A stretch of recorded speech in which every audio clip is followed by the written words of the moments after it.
himself, Gavin McInnes! Thanks, guys. Thanks, guys. All right, so how did we get here? We got here because Ann Coulter's speech was canceled. Berkeley said you can't have this speech. The Young Americans for Freedom acquiesced and said, all right, we're not doing it. And I think there was a little bit of animosity towards Ann, where they said, you pussied out. What are you, a chick? What are you, a 50-year-old woman, or however old she is? 57. 57?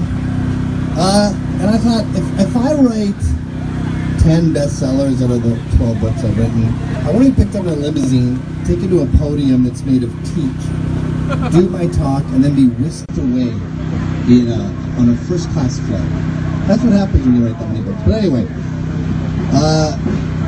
Ann was banned because she's a Nazi, because she's a racist, because she hates Mexicans, because she's a sexist. That's the world we're in right now, where Milo, a gay immigrant, is banned for being homophobic and against gays. So we're in a funny situation where the fascists are the anti-fascists, and they're shutting down women and gays and minorities and preventing them from having their say.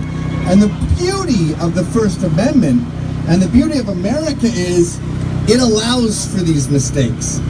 It allows for these checks and balances. And what happens is you have a debate. If someone has a crazy view, you discuss it, you have a Q&A, it gets ironed out. Where should these Q&As happen? Where should this discourse happen? How about a university? Yes! That seems a logical place for ideas to get hashed out. I remember in 2005, Larry Summers, the president of Harvard, said, he posed the question, he said, is it possible that women don't have a natural predilection for STEM, math and science and chemistry? Is that maybe why they don't sign up? And people in the audience started having seizures. And he was immediately fired for posing that question at a school he was the president of. And Steven Pinker was asked, they said, do you think what he said was reasonable? Was it within the pale of legitimate discourse if presented with a modicum of rigor? That was the quote. And Steven Pinker said, wait a minute, isn't everything reasonable on a college campus if presented with a modicum of rigor? That's what separates universities from madrasas. And I think we're at the point now where universities are becoming madrasas. We've got Linda Sarsour doing a talk at CUNY. No problem with that. This is a woman who supports Sharia law. This is a law where women have half the vote of men. A husband can rape his wife. A man can beat his wife within Sharia law. She supports that. She gets a talk. We have Ahmadinejad doing a talk in Colombia. This is a guy who denies the Holocaust. He says that there's no gays in Iran, which may be true because he kills them all. He gets a talk. But Ann Coulter may not speak at this school despite the fact that everyone opposed to her has not read one sentence in any of her books. And that's a fun game with Ann, by the way. When people criticize her, you go, which sentence in which book do you have an issue with? And they never read it. And I guarantee, if you read In Trump We Trust, and you took the Carlos Slim chapter out, and you dressed it up with anarchist logos, it would become this punk rock anthem for the youth. Because she is one of the most inspiring pro-Western, pro-freedom writers in America today. She doesn't like the government. She doesn't like the New York Times. She doesn't like the billionaires. She is an American hero. But she can't speak today because she speaks in public the way she speaks in bars. And I think a lot of these liberals will willfully pretend they don't get the joke. And they'll go, oh, She said our blacks are better than their blacks. She must think we have black slaves. No. You know that means that black conservatives are smarter than black liberals because they have to put up with a bunch of bullshit at Thanksgiving. So when I heard it was canceled, I said, I have to go down to Berkeley. This is what America does. America doesn't take no for an answer. America is like an entrepreneur or a grunt in the military or a woman giving birth. Sometimes something that you're doing sucks and you go, I'm out. I can't do this anymore. It has to happen. The baby's coming out. We're doing this operation. When an entrepreneur gets told, oh, the truck shouldn't arrive in time, we can't do it, he rents a U-Haul and he makes it happen. So I jumped on a plane, I came down here, and Anne sent me her speech. It's a little more incendiary than I wanted it to be. I think if you're doing a speech at Berkeley, you should maybe take out rat feces analogies, but that's not up to me. So, Anne was betrayed, she was censored, they put all the legal onus upon her, so if someone gets hurt tonight, it would have been on her head. Now it's on my head, and I'm happily take this on my head. I don't happily fight, by the way. This is the other thing. I know some media says, oh, this is Nazis versus anarchists. No. This is Trump supporters who like the president, which clearly at least half the country does. It's a lot of people. Versus lunatic neo-Marxists who want to shut them down. We will continue to promote free speech, to speak freely, no matter who is against us, because that's what America is about. The amendments are in order of importance, and although we love the Second Amendment, it's no First Amendment. The First Amendment tells you about the Second Amendment. Anyway, we're told we have to shut down soon, so I'll get down to Anne's remarkably controversial speech. But here it is. Are you ready? Yeah! Woo! Now she speaks with this weird Connecticut accent where she clenches her teeth as she talks. It's an affectation I won't mimic. We're told, as if it's good news, that immigrants use welfare only at 15% above native-born rate. It's like saying only 15% of the food has rat feces in it. We don't want any rat feces. The fact that any immigrants are on welfare proves we're not taking the right immigrants. By the way, I had a restaurant. Can I get some water? I had a restaurant for a while, and there was this Chinese woman with a bamboo pole who would come, and she'd rifle through our recycling, and she'd get 2 big giant bags of cans, and then put them on her bamboo pole. And I couldn't help but think, how'd you get here? I came in 1999. I brought about a dozen jobs. I spent about $10,000 through visas getting a green card. And look at this Chinese lady who doesn't speak English with a bamboo pole and 30 pounds of cans. And I think, how'd you get here? And someone said, no, she's sponsored by her relatives.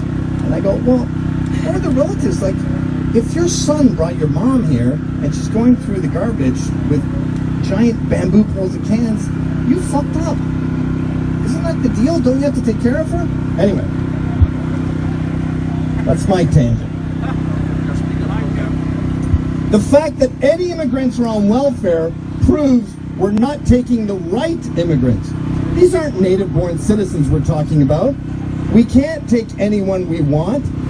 We can take anyone we want. No immigrants should be on welfare. Aren't immigrants who need government assistance, by definition, immigrants we don't want? We can't pay for our own poor people. And now we're going to be the welfare ward of the world? With whose money? The reason Americans are sensitive to race is because of the history of slavery and Jim Crow. 2 other great Democrat ideas. What did we do to immigrants? A lot of this too is point form where she would go off at tangents, but she may not because this is not her. When Trump merely proposed we stop importing people whose religion teaches them to kill us, the media called him a racist. Republicans said, that's not who we are. They know us so well. There are 7 billion people in the world. We don't have to take any of them. There's no constitutional right for the rest of the world to move here. That's right. Yeah. Since the 9/11 attack, we've admitted 2 million Muslims. We take more immigrants from Muslim countries than from Great Britain. We're accepting Muslims into this country faster than we did before 9/11. But apparently we're not allowed to have an opinion on whether that's a good idea because Khizr Khan's son died in Iraq. Khan was the snarling Muslim who took the stage at the Democratic National Convention to denounce Trump, a candidate for president, for having a position on an important issue of public policy, namely whether we should keep admitting people whose religion teaches them that we are infidels.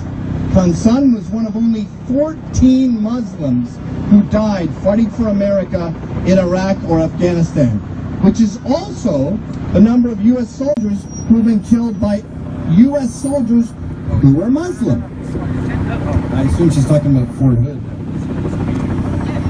But according to Khan, Trump isn't allowed to venture an opinion on an important government policy because Trump's son wasn't killed in Iraq. But if that's true, why not allow only military families to vote in presidential elections? Or any elections? Hey, where'd all the Democrats go? I don't think that's what they have in mind. If we have to honor Khan by letting in more Muslims, like the ones who killed his son in Iraq, what else do we have to do to honor this gold star dad? How about throwing gays off buildings? Do we have to honor Khan's son by putting women in burqas? Do we have to honor Khan by killing Jews? Instead of telling Trump to read the Constitution, Khan should have been waving a book of Sharia law and telling Americans to read it, since that's what we'll be living under if we keep up this mass importation of Sharia-supporting Muslims. Immigrants are showing up with a lot of needs and a lot of grievances. Why do we owe them? If you have grievances, go home and address the perpetrators. We owe you nothing. By my reckoning, they owe us.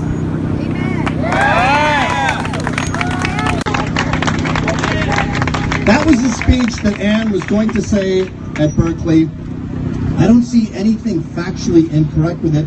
And as an immigrant myself, I gotta say, I'm kind of shocked to get here and see the number of ingrates, both within my fellow immigrant community and within the American citizen community. You see the way they talk to war vets, they talk to cops, they talk to people, they talk to entrepreneurs, they talk to the housewife who can't say no to giving birth. And I think, how about some reverence? If you moved to Japan, you would take your shoes off when you walk in. You wouldn't say, I demand the Japanese speak English. So how about American citizens, American immigrants, and American millennials be a little more thankful of this incredible country that thousands of years of evolution has brought us?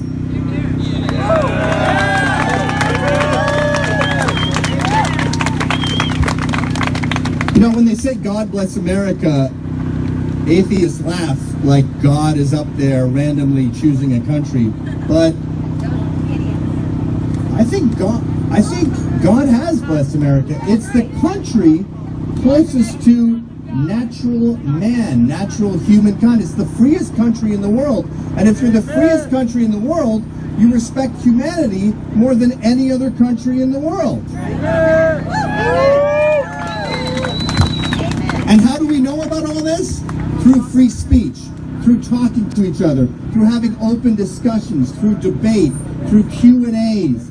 The only way that corruption can foster is if we let the First Amendment go to the wayside and we let these assholes, these politicians and these pundits continue their lies. We're on the side of truth.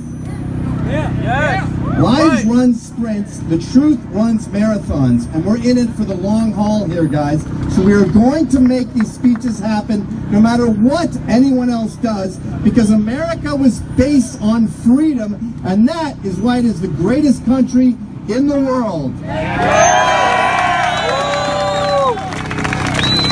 We can't be stopped, guys. Let's do this again.